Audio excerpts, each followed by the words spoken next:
Abril é o quarto mês do ano no calendário gregoriano e tem 30 dias. A palavra abril, numa das hipóteses, deriva de aprilis, cuja origem é na língua latim e significa abrir, referenciando a germinação das culturas. Noutra hipótese, a sugestão é que essa palavra seja derivada de aprius, termo etrusco que nomeia a deusa Vênus, divindade do amor e da paixão. O mês de abril tem como representante numérico o dígito 4. Na geometria, esse número corresponde ao cubo e a outras formas geométricas de 4 lados. Já no esoterismo, é a ideia que permite a materialização dos corpos dos seres e coisas. Também está relacionada aos 4 elementos da natureza: terra, água, ar e fogo. Na numerologia pitagórica, representa a estabilidade e a estrutura. Sua vibração arquetípica corresponde ao plano da ação, envolvendo os 4 corpos, etéreo, físico e energético, e se relaciona com a lei, com a estabilidade, com o sistema e com a ordem, elementos correlacionados com o nosso corpo mental concreto. Esse nosso corpo operacionaliza os pensamentos e os desejos, aspectos relacionados à razão e à volição. A palavra razão tem origem no termo latino ratio e no grego logos.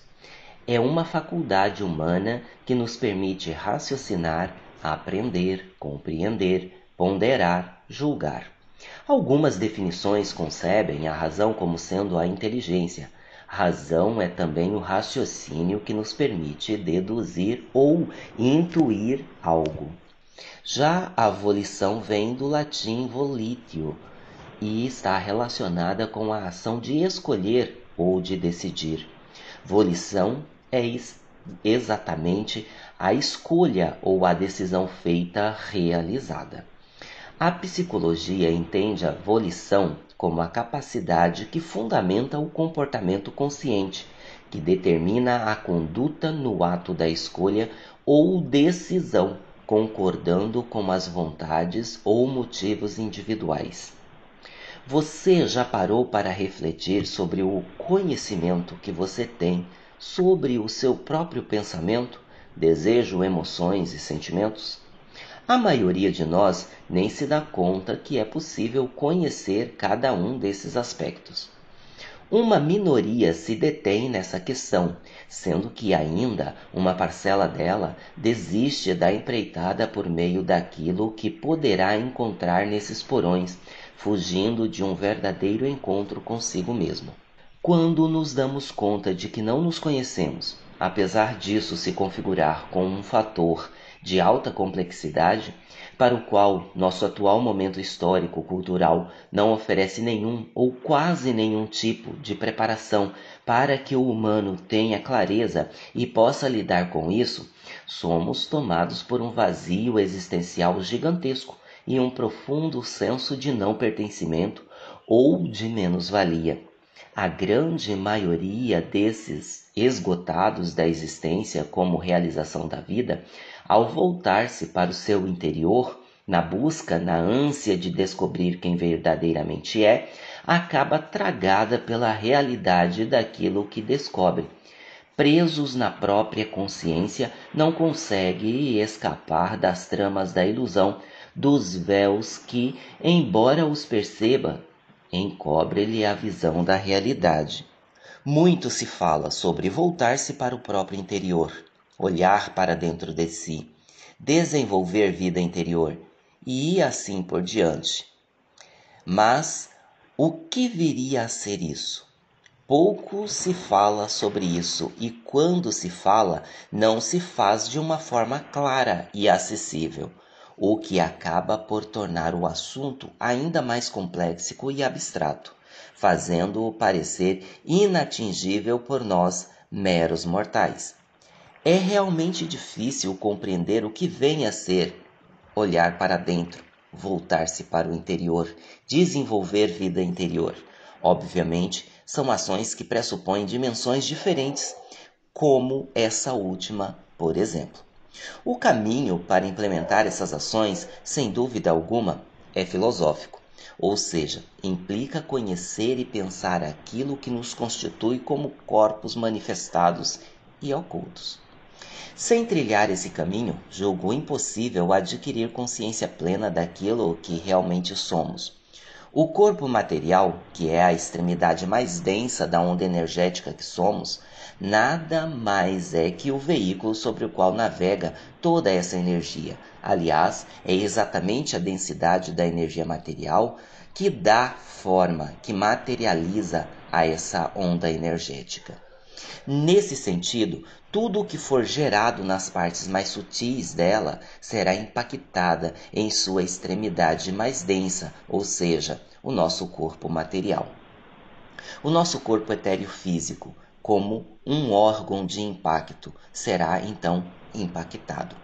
Só para lembrar os gregos antigos que compreendiam o corpo etéreo físico como soma, tudo que impacta esse soma é, portanto, somático. Um corpo energético prânico, indisciplinado, obviamente impactará, somatizará o corpo físico. Tomemos novamente a dieta como exemplo.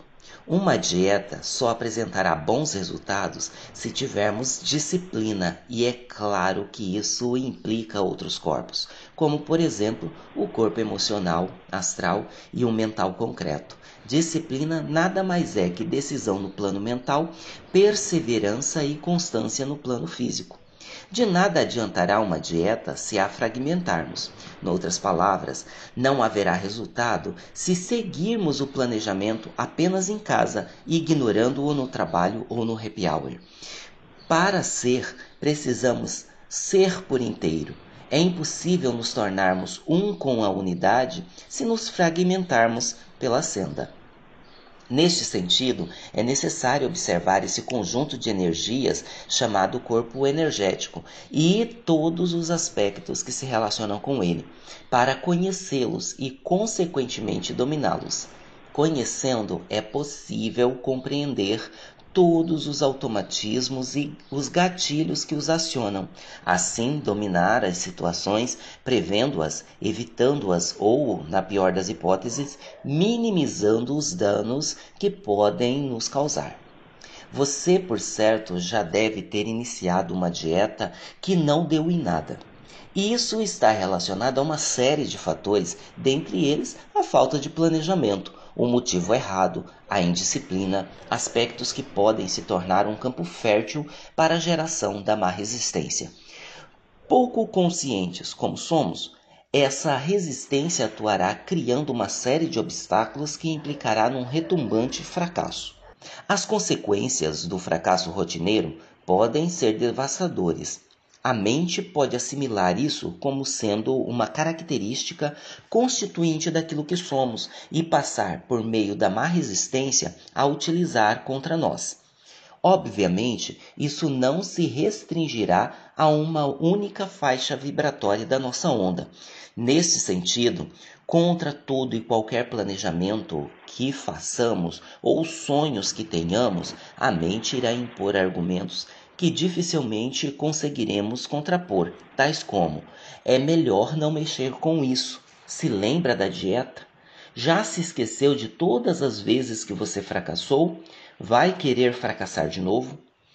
Como conseguiremos contrapor a tal argumento se nós não conhecemos nossas potencialidades, se não nos dedicamos em tempo de paz ao treinamento necessário para que em tempo de guerra se ganhe a batalha? Obviamente, vamos criar um verdadeiro pavor de planejar, de sonhar. Consequentemente, vamos parar de fazer planos.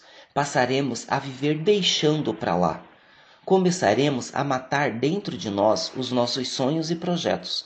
Assim, vamos nos tornando terra seca, árida, imprópria para gerar, seja o que for. Vamos nos tornando um cemitério de sonhos. É como se uma mulher grávida, por mais que sofresse, não deixasse o filho nascer. Imagine o quanto isso pode ser doloroso. De tanto fracassar, perdemos nossa autoconfiança, a ponto de nos autossabotar, de condicionarmos o nosso presente com base nos fracassos do passado. não deixando nossos sonhos e projetos nascerem, se realizarem. É muito comum, quando fazemos alguma dieta, imprimirmos sobre essa ação uma emoção ou um sentimento negativo. A ideia que temos de uma dieta é que é algo sempre que nos causará desconforto, que é algo sempre sofrível. Por outro lado, emagrecer, que é o resultado que se espera e produto do desejo de nossa mente, do nosso corpo mental concreto, é algo bom, algo satisfatório. Veja que isso não pode ser considerado jamais um reto sentir ou ainda um reto desejar. O que afirmamos no parágrafo anterior não pode ser mais que o argumento ou que os argumentos que fundamentam a ação dos hipócritas. O meio necessário para se alcançar um determinado fim não pode ser encarado como ruim. Se o for, corre-se o risco de se colocar tudo a perder. É necessário desejar o resultado como um fim em si mesmo, e não o que virá depois com ele. Emagrecer é algo desejável, logo, o meio para tal também precisa ser. Querer emagrecer para caber naquela roupa que chamará atenção para o seu corpo em detrimento ao intelecto, por exemplo, não pode ser um reto caminho para isso, um reto querer. Que se caiba na roupa, contanto que isso seja apenas um dos reflexos de uma ação bem planejada que nos melhorou globalmente como ser. Afinal de contas, como dizia Kant, o ser humano é um fim em si mesmo. Neste sentido, viemos aqui para nos construirmos como seres humanos.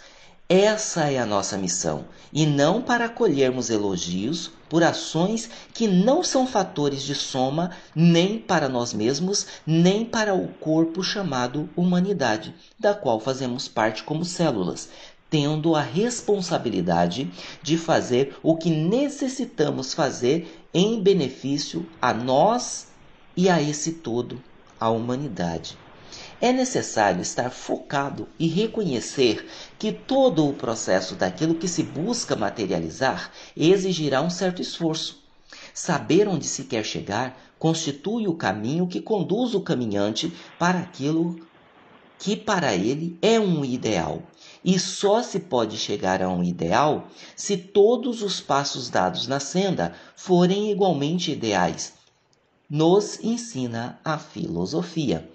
Há uma passagem no Bhagavad Gita, um épico indiano que faz parte de uma obra maior chamada Mahabharata, na qual é narrada a cena de um treinamento de tiro com arco e flecha, cujo alvo é o olho de um pássaro de madeira. A todos os soldados é feita a seguinte pergunta: o que você vê? Todos respondem a mesma coisa: o céu, as nuvens, o poste, o pássaro, e a eles é dito: não atire. Quando chega a Arjuna e se coloca em posição de tiro e lhe é feita a pergunta, ele responde dizendo: vejo o olho do pássaro. Replicada a pergunta a ele, por sua vez, ele responde novamente: vejo o olho e nada mais. E o tiro lhe é autorizado e Arjuna, obviamente, acerta o alvo. Noutras palavras, ele estava totalmente presente, pensamentos e desejo, emoções e sentimentos, energia e corpo físico no treinamento. Epíteto nos aconselhou a zelar pelo momento do agora, por esta pessoa, por este desafio, por essa tarefa. Noutras palavras, é necessário estar presente em tudo que se faz, se colocar de mente, emoções, energia, físico e tudo mais o que somos em tudo o que fazemos, tendo um referencial de futuro. É impossível chegar a um futuro grandioso dando passos medíocres, afirmou a professora e filósofa brasileira Lúcia Helena Galvão. Isso me faz lembrar do documentário Osiris Silva, o fundador da empresa brasileira Embraer, a fabricante de aviões. Neste documentário, Osiris Silva diz uma frase que levo para a minha vida. Diz ele: ninguém consegue subir a escada do sucesso sem se esforçar muito. Ou seja, para um determinado resultado, é necessário dar algo em troca: o esforço, a dedicação, a disciplina. Para finalizar, ainda do documentário supracitado, uma frase de uma das músicas que fazem parte da trilha sonora me agrada muito aos ouvidos. Nem o céu é o limite para quem quer realizar. Nem o céu é o limite para quem quer realizar. Poderemos dizer então que decisão no plano mental é o querer realizar. Logo, nada poderá deter aquele que decidir realizar. Em seus sonhos e projetos, perseverança e constância não irá lhe faltar. Esse texto foi composto por Calbenazzi, que também o narrou. Muito obrigado por assistir a esse episódio do nosso Conto e Reconto até o final. Até o nosso próximo episódio.